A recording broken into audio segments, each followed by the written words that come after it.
Yo tout le monde, c'est Mediamart, j'espère que vous allez bien, moi ça va super, on se retrouve aujourd'hui dans une nouvelle vidéo spéciale Oscar. Alors après les pronostics, après le live qui a duré près de 7 heures, vous étiez plus d'une trentaine à être passés, je vous en remercie encore énormément.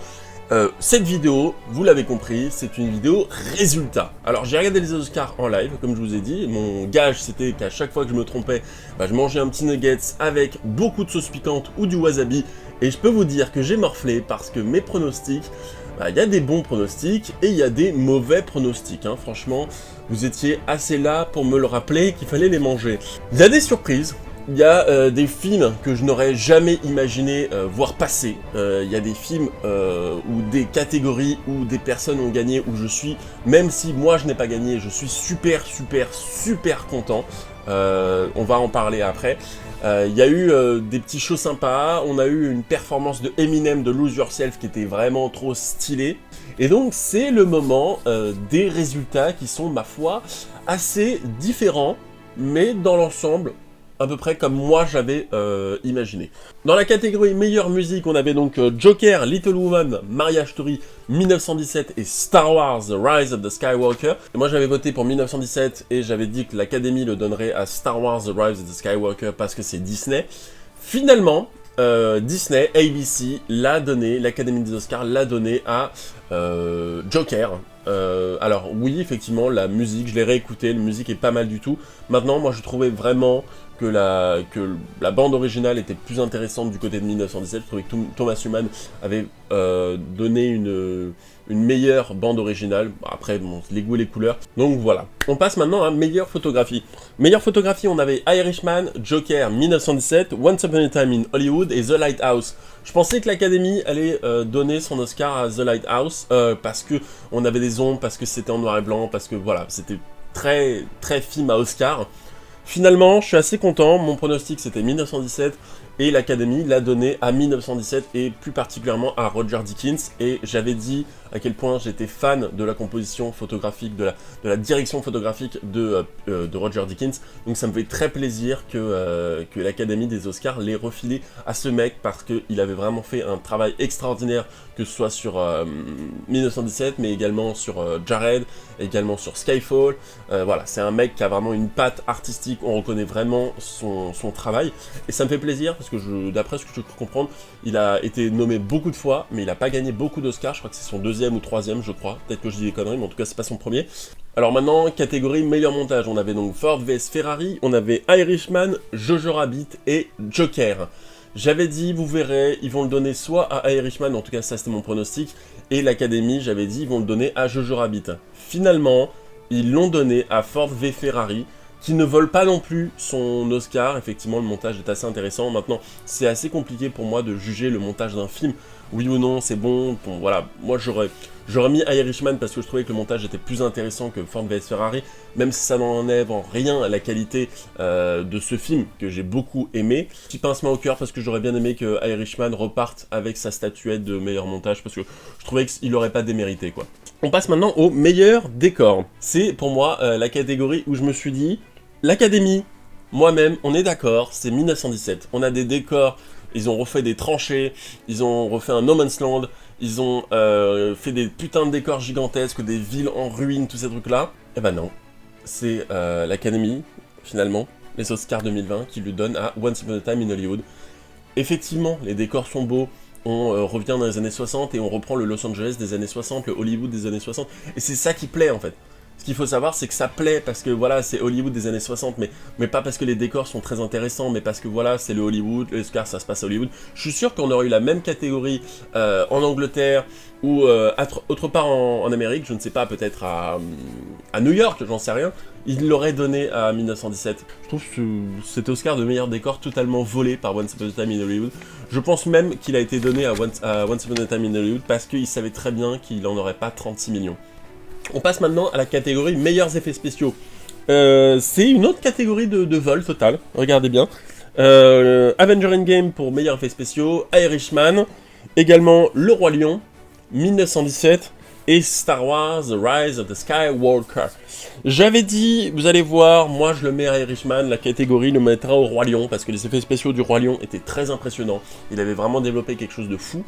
Ils l'ont pas donné au Roi Lion, ils l'ont pas donné non plus à Irishman, ils l'ont donné à 1917, et alors je comprends pas, parce que j'ai peut-être vu passer à côté de certains trucs niveau effets spéciaux de 1917, mais à part les cuts, et arriver à faire passer par exemple la caméra sur un arbre et un arbre virtuel pour pouvoir passer un autre cut, ou rajouter un petit peu de background un peu plus loin pour vraiment faire un petit peu plus de perspective dans la guerre, genre de truc, qu'est-ce qui a été fait en effets spéciaux? Quels effets spéciaux sont plus intéressants que Star Wars, que Irishman, que le Roi Lion et que Avenger Endgame pour avoir un Oscar? Dites-moi dans les commentaires, parce que là, moi je ne comprends pas. Pour moi, c'est du vol. Alors, autant 1917, j'adore le film, mais alors là, cet Oscar, je le comprends pas. Je comprends pas du tout ce que 1917 a de plus que ces 4 autres films qui sont bourrés d'effets spéciaux.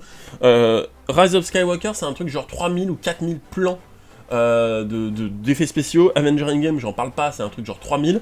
Irishman, tout le film, tous les moments, enfin c'est juste un truc impressionnant ce qu'ils ont réussi à faire.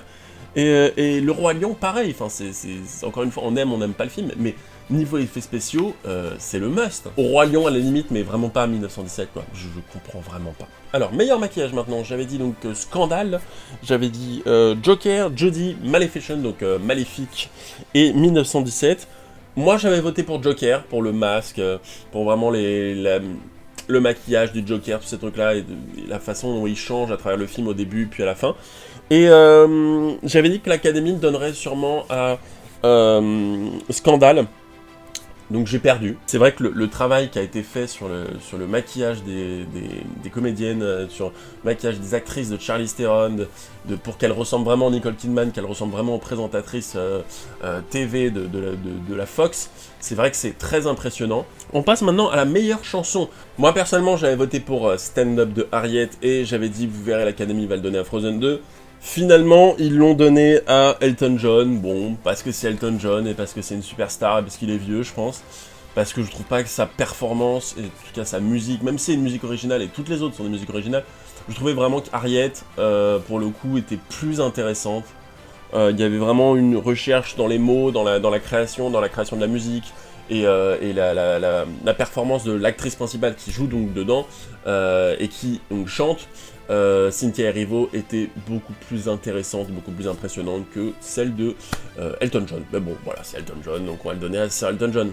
On passe maintenant à la catégorie meilleur costume. Donc il y avait Irishman, Jojo Rabbit, Joker, Little Woman et Once Upon a Time in Hollywood. J'avais dit Jojo Rabbit pour ma part parce que je trouvais qu'il y avait vraiment une évolution des costumes, et je trouvais que les costumes vraiment évoluaient à fond avec l'histoire, et plus on avance dans l'histoire et plus les costumes ont une certaine importance, surtout à un moment donné du film. Je me suis dit ils vont me donner à Little Woman parce que ça se passe en 1840 je crois, ou 1860, un délire comme ça. Voilà, il y a beaucoup de costumes différents, de costumes des nobles, des riches, des pauvres, il y a beaucoup de choses différentes, des majordomes, des femmes, des hommes, il y a vraiment toute une ambiance. J'ai toujours pas rattrapé Little Woman, il faut absolument que je le voie, mais j'ai commencé à regarder le film depuis, et de toute façon, comme j'ai fait mon live avec le beau parleur du cinéma, m'avait dit oui, les costumes sont magnifiques, je pense qu'il ira à ça. Ça m'étonne pas, lui il l'a vu, d'autres gens l'ont vu, tout le monde m'a dit oui effectivement les costumes des filles du Docteur March vaut l'Oscar totalement. Donc bah écoutez, pour moi c'est bien qu'il soit reparti avec une statuette, et bon c'est l'Académie qui, j'avais dit que l'Académie le donnerait, et effectivement l'Académie l'a donné. Encore une fois j'ai inversé meilleur son et montage. Parce que, enfin presque inversé, parce que j'ai inversé meilleur son et meilleur son mixage. Meilleur son montage, il y avait Ford vs Ferrari, Joker 1917 et Once Upon a Time in Hollywood. J'avais dit que le meilleur son montage irait à 1917. Il est allé à Ford v Ferrari, donc Ford v Ferrari prend son deuxième Oscar. Et meilleur son mixage, il y avait donc Ad Astra, Ford v Ferrari, Joker 1917 et Once Upon a Time in Hollywood. J'avais dit il va aller à Once Upon a Time in Hollywood, et moi j'avais dit il va aller à Ferrari, et il est allé à 1917. Donc en fait j'ai juste inversé mes pronostics à moi.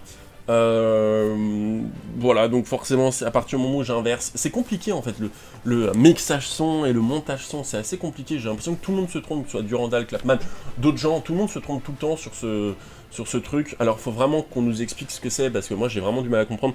Mixage son, pour moi, c'est vraiment le son qui est mixé. Comment les éléments sont mixés les uns à la suite des autres dans le film, et le montage, c'est le son global du film.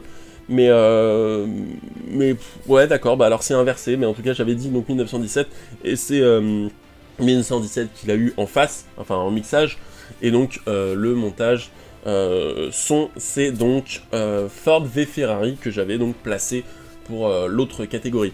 Meilleur scénario adapté, donc qui est donc un scénario adapté d'un comics, d'une bande dessinée, d'un bouquin. J'avais voté Irishman, mon pronostic c'était Irishman, Jojo Rabbit pour l'Académie, Joker, les 4 filles du Dr March, enfin les filles du Dr March et les 2 papes. C'est donc Jojo Rabbit qui part avec meilleur scénario adapté, écrit par Taika Waititi. D'ailleurs, il a fait un speech assez marrant, en disant qu'il avait besoin de remercier personne, parce que de toute façon, c'est lui qui avait écrit. Je trouvais ça assez drôle, j'aime bien le bonhomme, j'aime bien le personnage, c'était cool. On passe maintenant à meilleur scénario original. On a donc Marriage Story, Once Upon a Time in Hollywood, 1917, à couteau tiré, donc Knives Out, et Parasite. Meilleur scénario original, j'avais dit Once Upon a Time in Hollywood pour l'Académie, et moi j'avais dit je veux qu'il aille à Parasite. Je veux que le meilleur scénario original aille à Parasite, et le meilleur scénario original a été remporté par Parasite. Et ça me fait très plaisir parce qu'il mérite totalement son Oscar. Je trouve que le scénario est incroyable, c'est quelque chose, pour le coup, ça parle de la famille, ça parle des classes sociales, ça parle de beaucoup de choses, mais c'est vachement bien fait, vachement intéressant, et ça vaut totalement le coup. Donc si vous avez toujours pas vu Parasite, regardez-le, parce que c'est pour moi l'un des meilleurs films de l'année. D'ailleurs, je crois que je l'ai placé dans deuxième, ou premier c'était Irishman, deuxième Parasite. On passe maintenant au meilleur film d'animation. Meilleur film d'animation, il y avait donc Monsieur Link, Dragon 3, Toy Story 4, J'ai perdu mon corps, et Klaus. J'ai voté pour Klaus, je pensais que Klaus était le film qui méritait le plus dans tous ces films. On a le fameux film Disney, Toy Story 4, mais il est intéressant, il est bien fait effectivement, mais il est pas... Par rapport aux autres films, je trouve que J'ai perdu mon corps est plus intéressant, je trouve que Klaus est beaucoup plus révolutionnaire dans sa technique. J'avais dit, vous verrez, l'Académie va donner Toy Story 4, parce que c'est Disney. Et moi j'avais mis Klaus. Évidemment, le Disney part, c'est bien l'Académie, donc un point pour l'Académie, parce que c'était pas étonnant, c'est le film Disney, vous voyez meilleur film d'animation, vous voyez meilleur film Disney, en fait, quand il y a 2 films Disney, bon bah les 2 films Disney s'opposent, et c'est le troisième film qui était en lice, ou le 4e ou 5e film qui était en lice qui passe, comme l'année dernière avec Spider-Man New Generation, mais cette année, c'est Toy Story 4, voilà, bon. Meilleur film étranger, on arrive dans la catégorie où tout le monde pensait que ce serait à peu près le même, donc de toute façon je vais pas vous faire perdre votre temps. Il y avait Parasite, Misérable, Douleur et Gloire, Corpus Christi et Honeyland. J'avais voté Parasite, je pensais que l'Académie donnerait Parasite aussi. C'est évidemment Parasite, ça fait super plaisir parce que meilleur film étranger, je pense qu'il mérite totalement son Oscar. Un petit pincement au cœur parce que je pense que Les Misérables auraient pu également avoir leur Oscar parce qu'il marche du feu de Dieu aux États-Unis. Il faut savoir que le film est complet partout, qu'à chaque fois qu'il sort au cinéma, il y a des centaines de personnes qui vont le voir, des milliers. Il fait un carton monumental aux États-Unis et ça fait super plaisir. Meilleur second rôle féminin, on avait donc Laura Dern dans Marriage Story, je comprends toujours pas ce qu'elle fait là. Margot Robbie dans Scandale, également Kathy Bates pour le cas Richard Jewell, qui n'est pas encore sorti en France, donc je ne l'ai pas vu. Scarlett Johansson pour Jojo Rabbit, et Florence Pugh pour les 4 filles du Dr March, enfin les filles du Dr March, Little Woman. J'aurais pu mettre Laura Dern parce que c'est Laura Dern qui l'a eu. J'aurais pu mettre Laura Dern parce que je me suis dit, bon voilà, elle a remporté le Golden Globe, elle a remporté le BAFTA, elle a remporté d'autres trucs. Elle aurait pu, et je me suis dit, j'aurais pu la mettre, mais je trouve vraiment pas que Laura Dern soit exceptionnelle dans Marriage Story, encore une fois. Je ne comprends vraiment pas qu'est-ce qui fait que Laura Dern soit exceptionnelle dans ce film et qu'elle mérite sa place dans le second rôle partout aux Oscars. Elle est juste, elle joue, quoi, enfin, genre, elle est pas extraordinaire, enfin, je comprends pas. Je comprends vraiment pas, et pourtant j'ai revu Marriage Story depuis, et je ne comprends pas que les gens soient omnubilés par la performance de Laura Dern dans Marriage Story. Je ne comprends pas du tout en quoi elle est incroyable, en fait. C'est Laura Dern, elle joue bien, elle joue même incroyablement bien dans beaucoup de films, mais là, elle est là dans le film 20-25 minutes à tout casser, faut arrêter, pour moi c'est un vol total, parce que Scarlett Johansson, pour le coup, est beaucoup plus intéressante, beaucoup mieux, et et en impose dans son rôle de Jojo Rabbit, de mère, de la mère au foyer, qui s'occupe de son gamin, qui est dans la résistance. Voilà, c'est une femme forte, une mère courage, encore une fois, elle aussi, qui défend son fils. Jojo Rabbit s'est fait remercier quand même, il a eu meilleur scénario adapté, mais bon, voilà, j'aurais quand même préféré Scarlett Johansson, parce que je trouvais que sa performance dans ce film était bien plus intéressante que dans Marriage Story. Meilleur second rôle masculin, donc Once Upon a Time, Brad Pitt, Al Pacino pour Irishman, Joe Pesci pour Irishman, Tom Hanks pour Un ami extraordinaire, et également Anthony Hopkins pour Les Deux Papes. Anthony Hopkins, j'avais dit, je comprends pas ce qu'il fout là, très bien d'habitude, mais là, alors là, il mérite clairement pas un Oscar, même pour second rôle. J'avais dit, l'Académie va le donner à Brad Pitt parce qu'il n'a jamais eu, et parce que c'est Brad Pitt, et parce que c'est Los Angeles, parce que c'est Hollywood, et il joue un cascadeur, et voilà, beaucoup de choses. Évidemment, l'Académie l'a donné à Brad Pitt, c'est totalement mérité, attention, c'est un très bon acteur. Par contre, je trouve pas que sa performance dans Once Upon a Time soit digne d'avoir un Oscar. Je trouve qu'il y a des films où il aurait mérité beaucoup plus d'avoir un Oscar. Là, je comprends pas, j'ai l'impression que c'est un peu comme Leonardo DiCaprio, on lui donne son Oscar parce qu'on lui a jamais donné avant. Comme Leonardo DiCaprio, on lui a donné son Oscar pour Le Revenant, alors que bah, clairement c'était pas sa meilleure perf. Alors maintenant, meilleure actrice, Renée Zellweger pour Judy, Scarlett Johansson pour Marriage Story, Charlize Theron pour Scandale, Cynthia Erivo pour Harriet, et Saoirse Ronan pour Les Filles du Dr March, Little Woman. J'avais dit, l'Académie et moi, on va tomber d'accord, et on est tombé d'accord sur Judy Garland, sur le film Judy Garland de Renée Zellweger. Sa performance est incroyable. Le film n'est pas encore sorti en France, j'ai eu la chance de le voir avant, voilà. Le film parle de lui-même, je vous encourage vraiment à aller voir ce film quand il sortira. C'est un putain de film. Pour moi, la performance de Renée Zellweger dedans est incroyable parce qu'en fait on a vraiment l'impression de voir Judy Garland dedans. Ils l'ont maquillée ou ils l'ont peut-être mis des prothèses, je sais pas exactement, mais je crois qu'ils l'ont maquillée pour qu'elle ressemble vraiment à Judy Garland. Elle a les cheveux courts, elle est elle est assez alcoolique, elle est dépressive, elle est pas bien dans sa peau. C'est pas un film fun. On se rend compte qu'elle a beaucoup de choses qu'elle ne peut pas vivre. Elle est passée à côté de sa jeunesse et donc elle la rattrape maintenant. Compliquée, elle a toujours été observée par tout le monde l'aime, les gens la détestent. Elle est pas bien dans sa vie, et Renée Zellweger transpose totalement cette image de Judy Garland au mieux possible, du mieux possible en fait, et je trouve que cette performance, clairement, valait un Oscar. Quand j'ai regardé le film, je me suis dit, putain, cette fille va avoir l'Oscar. Et pourtant, Harriet, le film était très bon également, et Cynthia Erivo jouait très très bien. Et même Scarlett Johansson dans Marriage Story, qui clairement méritait quelque chose, parce qu'elle a été totalement snobée des Oscars, des autres compétitions, je ne comprends pas. Pour moi, c'est totalement mérité, et Renée Zellweger mérite totalement son Oscar. Alors maintenant, on passe à meilleur acteur. Meilleur acteur dans un premier rôle, hein, Joaquin Phoenix pour Joker, Adam Driver pour Marriage Story, Antonio Banderas pour Douleur et Gloire, Leonardo DiCaprio pour Once Upon a Time in Hollywood et Jonathan Pryce pour Les Deux Papes. J'avais dit, vous verrez, l'Académie va le donner à Leonardo DiCaprio pour Once Upon a Time in Hollywood si jamais Joker passait pas. Moi j'avais mis Joker, c'est Joker qui est passé, ça fait super plaisir pour Joaquin Phoenix.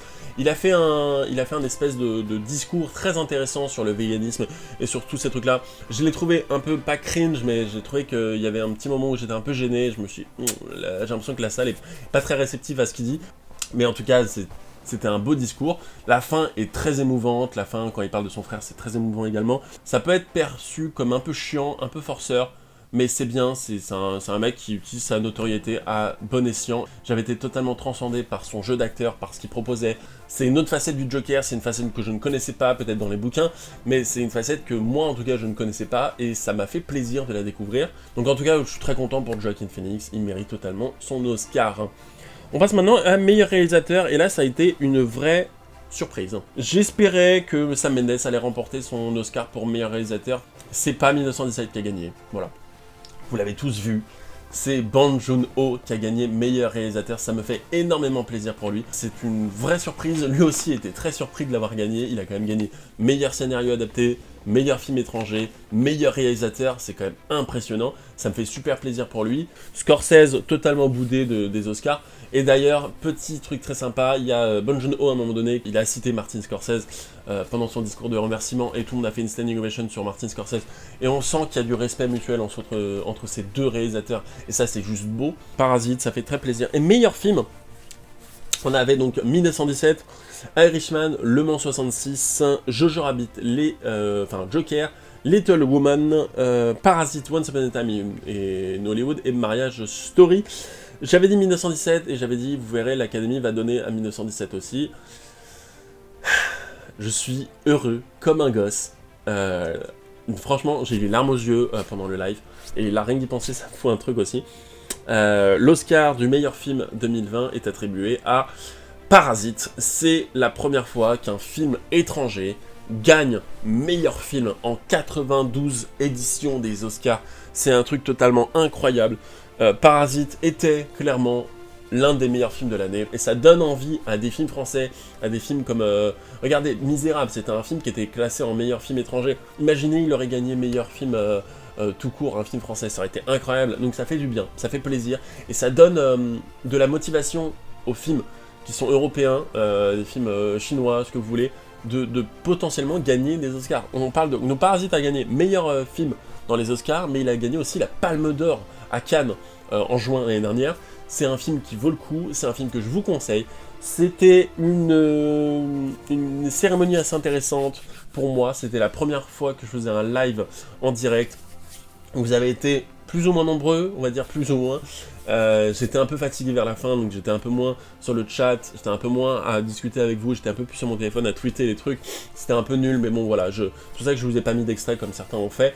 Mais au début j'étais saucé, j'étais vraiment dedans. J'espère que l'année prochaine vous me suivrez, j'essaierai de faire un live des Oscars, mais j'essaierai d'être accompagné l'année prochaine avec d'autres personnes, d'autres youtubeurs, je vais essayer de gérer ça. Parce que tout seul c'est sympa, mais je trouve qu'à 2 ou à 3 ou à 4 ou à 10 c'est plus sympa, autour d'une bière, en train de discuter d'un film et crier et être content tous ensemble, ça fait super plaisir. En tout cas, c'était le Mediavore, merci de m'avoir suivi, merci d'être fidèle à mes vidéos, merci d'être abonné. Je vous dis à plus dans une prochaine vidéo, n'hésitez pas à partager celle-ci, et je vous retrouve prochainement pour peut-être une critique, peut-être pas, j'avais dit c'est fini les critiques, mais peut-être qu'on va revenir sur les critiques, hein. Donc voilà, c'était le Mediavore, ciao.